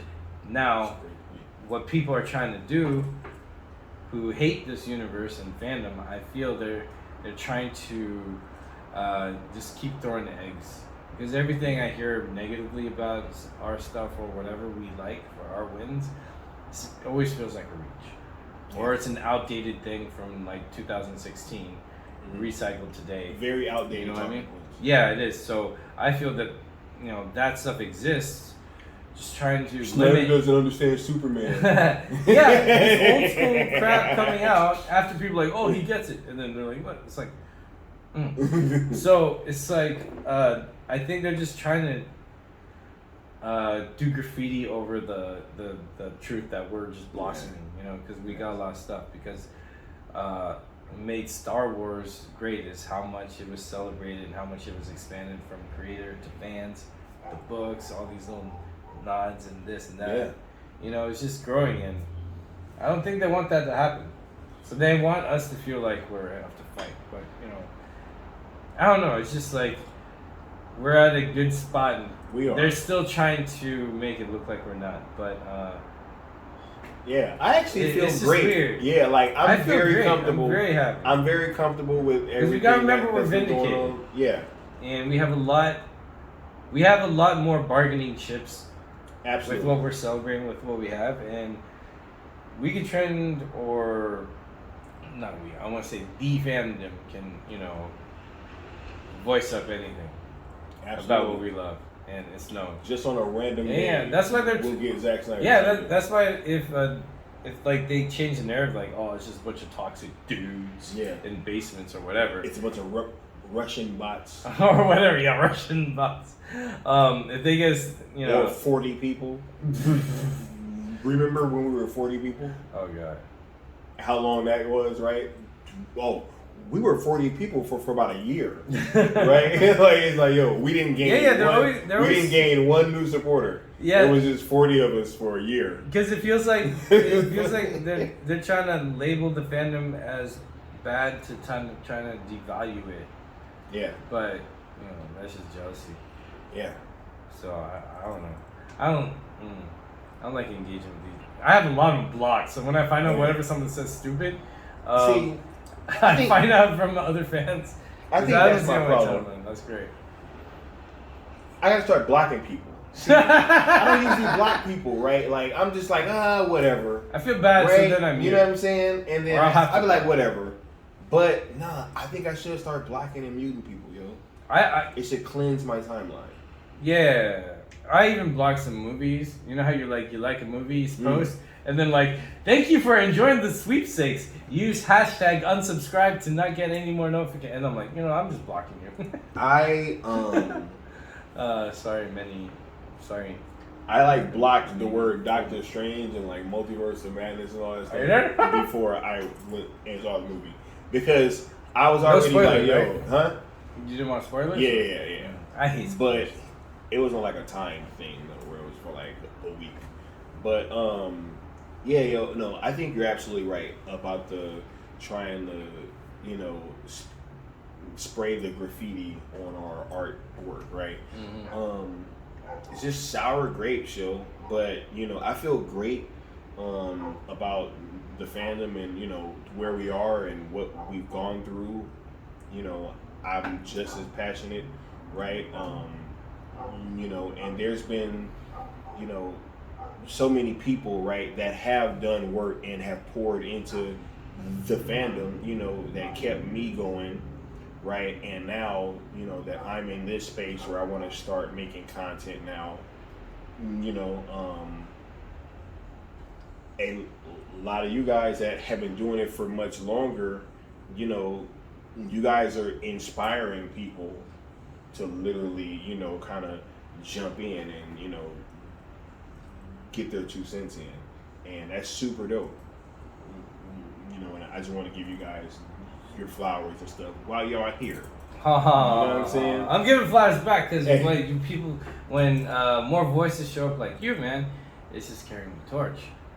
And that's good because some I know a lot of my good friends in this movement, a lot of them have been tired, drained, because some little pettiness has gone on behind the scenes and some bullying. So it's drained a lot of hearts to get this stuff out. Like a lot of passion was put into this. You know? And I understand some are not into it anymore, but some are still here. So, but the beautiful thing is that this stuff is so beautiful that it's either a torch is passed on to the next fan, or a flame from my torch is used to lit another fan's torch or whoever. We're just growing, you know, because this stuff is that good. And work speaks for people like you inspire people like me to like I still got a flame in me because it fires up. You know, it's like I'm not done. So it goes back and forth, and I think that's the beautiful thing that, you know how I said earlier on about the movement when it started blossoming, when people are just inspiring each other. You know, it's like what you're doing is like a callback to that perfect moment. So I think we need more people like you. Oh man, I'm just on here talking my talk to the betas. You know what I'm saying? I wink. No. I just think that it's super dope, and you know, I'm just glad to be a part of this community because I do think it's special, and I think it's something that's worth protecting. I really do because you know, we really fought for this, and we had, you know, there was a lot of, you know, blood, sweat, and tears that was put into it, and so whenever you have that and we show that we're successful, what comes with that is people trying to, you know, leech off of it and, you know, kind of hop on for the wrong reasons. And so that's why I think that, you know, it doesn't take policing, I'm seeing, it just takes more people drowning out the negative stuff. I think it's hard because it seems like a blurred line when people are policing or defending themselves or trying to do whatever verbally on a platform where it's like, you know, absolutely, I learned where it's really a bulletin board of all these sticky notes, like but you know, I understand how people feel. It's just like there are other ways to go about it, or maybe there's no ways to go about it and you can't do anything, and if you try, it just makes things worse. It's just, you know, people, and it's hard because not every fan is the same kind of fan. Absolutely. Like, I don't get starstruck, probably because I don't know why. I don't know. This may be my perception, but I've only gotten starstruck with some wrestlers. And when I saw Blackpink live, I think I got a tear. I was like, oh yeah. And that was it. Ever since then, like even when I saw Zack Snyder. Hey, you even went there with the intentions. I'm about to check this fool out. And see if he, you know what I'm saying? I'm just on a different mindset, I guess. And I recognize that other people are different fans. And they have different mindsets too. I think some people kind of hero worship him, or, you know, everyone, as long as no one's getting hurt or stalked or harassment.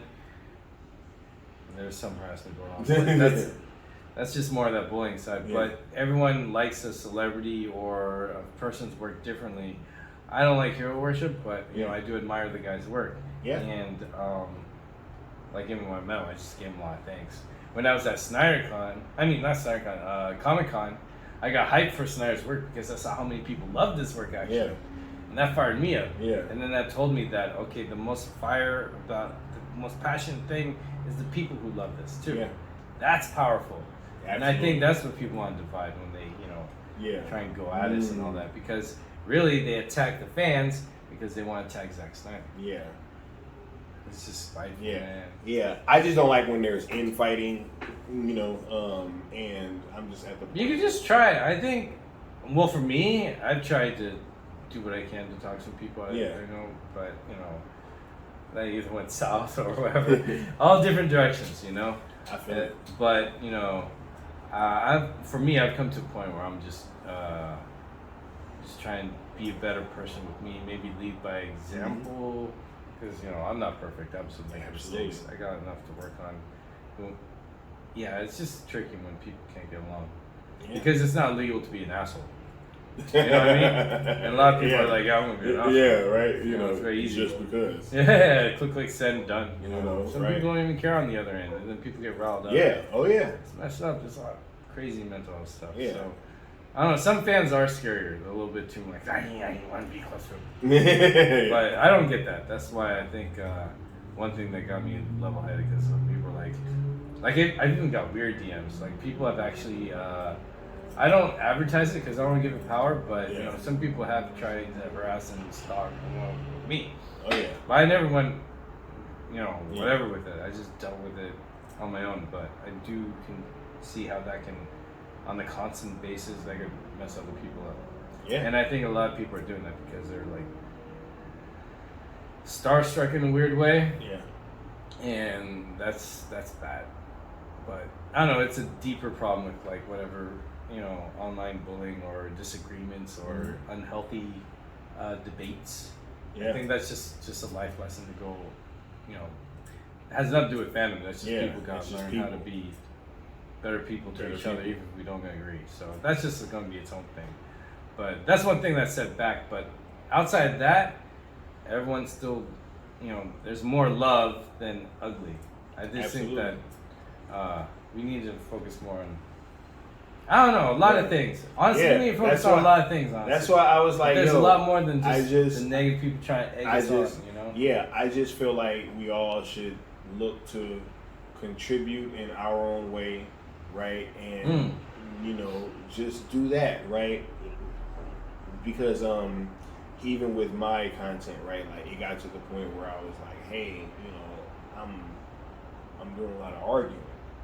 And I was like, hey, I have to kind of take a step back and, kind of re-evaluate the way that I'm going about things because my first and foremost reason for doing this stuff is to, engage with the community and with the fan base. And so, now that, I'm here, I can do stuff like this and bring Koj over here and you know what I'm saying? And talk about Snyder, right? Because that's what I like doing. Boys, you know what I'm saying? Yeah. That's like, right? Hey, you know what I'm saying? West Coast, California love all day. You know what I'm saying? Yeah, so I just like, I would like to be able to, do more of this stuff and talk about the Snyder stuff that I like with my community, you know what I'm saying, rather than, kind of arguing with people that aren't even a part of it. Yeah, because they've already made up their mind. Yeah. Oh, like we were saying earlier, because I am a pro wrestling fan.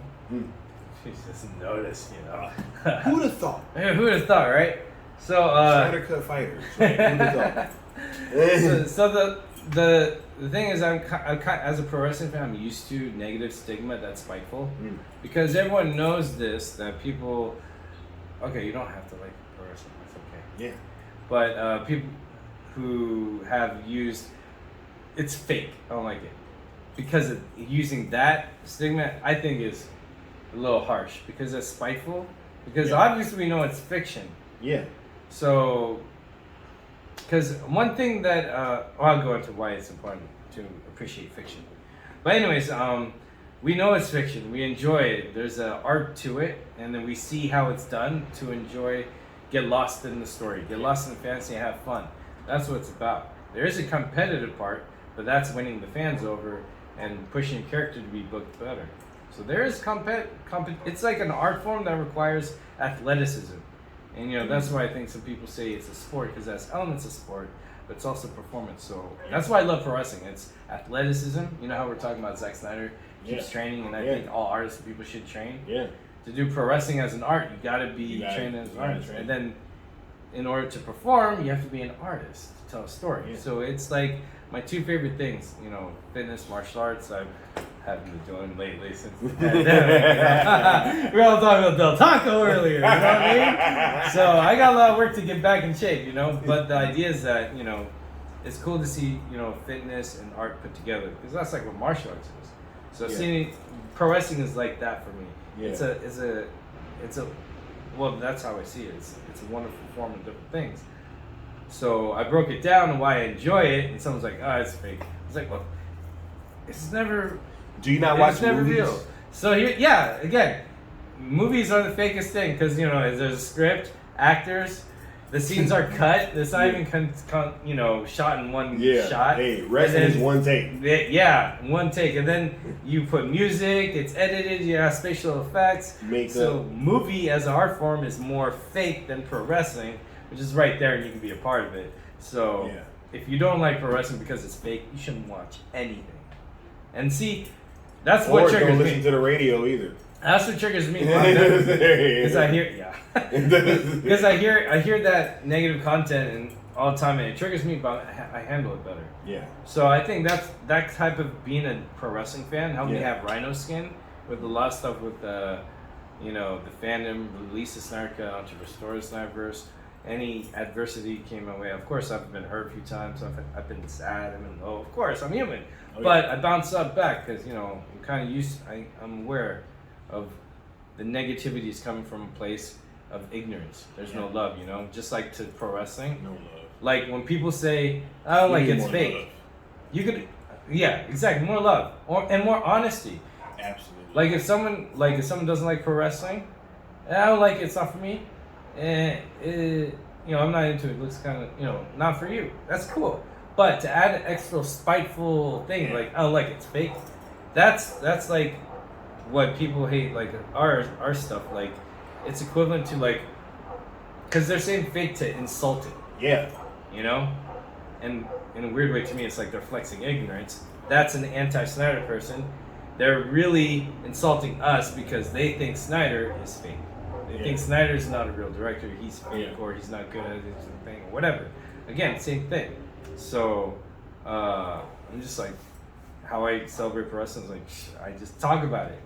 I just share it how it works. I share how I see it. Now you can understand it. That's what I do with Snyderverse and anything I like.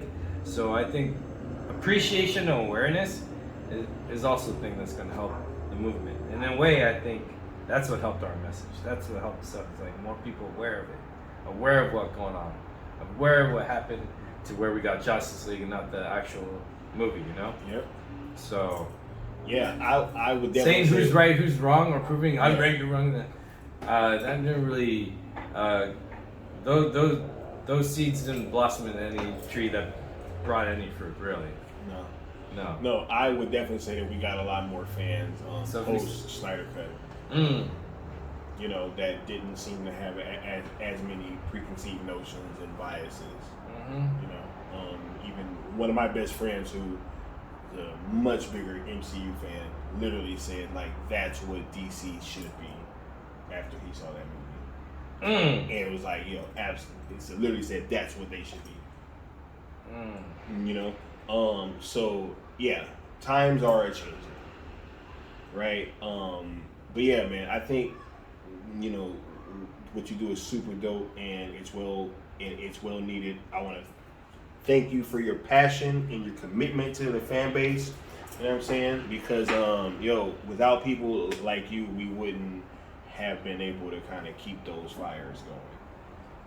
You know what I'm saying? Like, there were dark days. There were some very, very dark days back then. And, all you guys kind of adding to it, just adding to the pot, I think was very much needed. And, we're better off as a fan base for it. But it was dope having you through, man. You know what I'm saying? Yo, tell them where they can find you. You know what I'm saying? And like, give them all your deets and all that stuff. All that stuff, yeah. Twitter, Instagram, YouTube. You can find me, Lord Koj. That's the handle. But I just go by Koj. Someone else took just Koj. So I had to figure something out, so I pulled some out of my own comics. Lord Koj is one of my comic characters. So, yeah, that's how you find me. Just look for the Lucha mask I got on, and yeah, that's my show. Oh, I'm on Twitch too, but that's Lord_Koj. It's either that one or Lord Koj is one word or a space. Lucha mask too, right? Yeah. Oh yeah. This is me. Make sure you if it ain't got the mask, it ain't official.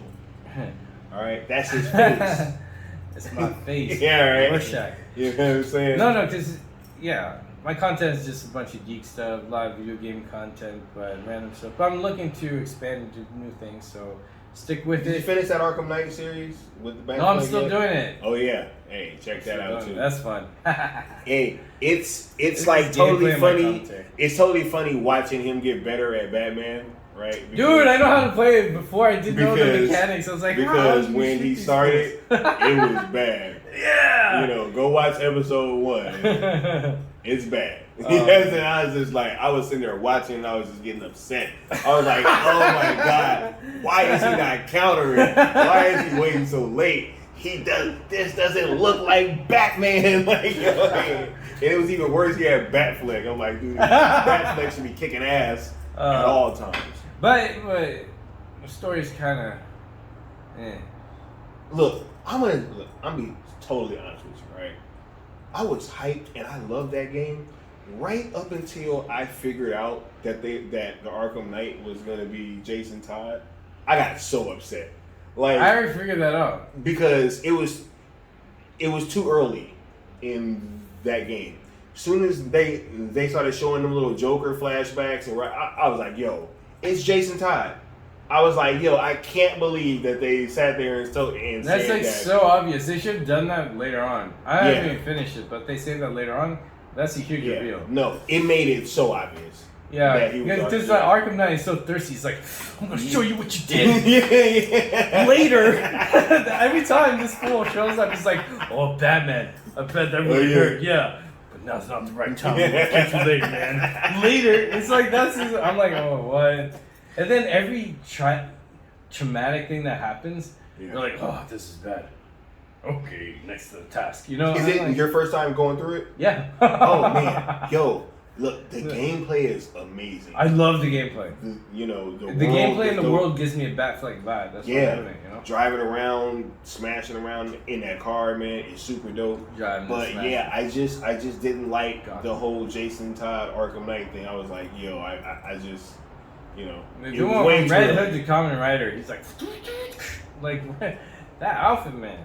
That's next level. That was like the first Fortnite skin, really. Facts. That's crazy. Yeah, but then, I came to my attention who wrote it, Jeff Johns. So I was like, no wonder it's missing a lot of stuff. That's good. Ball cap. Good old Mr. Ball cap. I don't like Jeff Johns. Many of us don't. No. I'll tell. I think I told it before on another podcast. But I started not liking Jeff Johns in 2010. He was at a signing somewhere in Orange County. Which has a lot of prejudiced people anyways. He was doing a signing and there was a kid who had a comic, a Green Lantern one, or something that he didn't write, or something like that. He said, oh, I can't sign that. He said, it's not some of my work, sorry. So the kid left around, he bought a book that he wrote or whatever, went in line, and then got back there, and he's like, oh, hi, thank you. How you doing? Okay, you know. And the kid's like, hey, thanks. But then I saw the kid as he's walking. When I said kid, he was like teenager or whatever, right? You know, or maybe he's in, community college or whatever. So yeah, it's kind of like, great. He's kind of walking, but he didn't seem happy at the end, walking away. He wasn't happy. No, he was not. It was just like, oh, great. Again, meeting your idols type of thing. When I saw it, I was like, ugh. I was like, ugh. Because I used to think he was great, but seeing how crafty they were and comfortable they were to shoot over someone else's work. I even doubt if any Jeff Johns works are his own. Maybe he has made his career stealing other people's works and going up the ladder.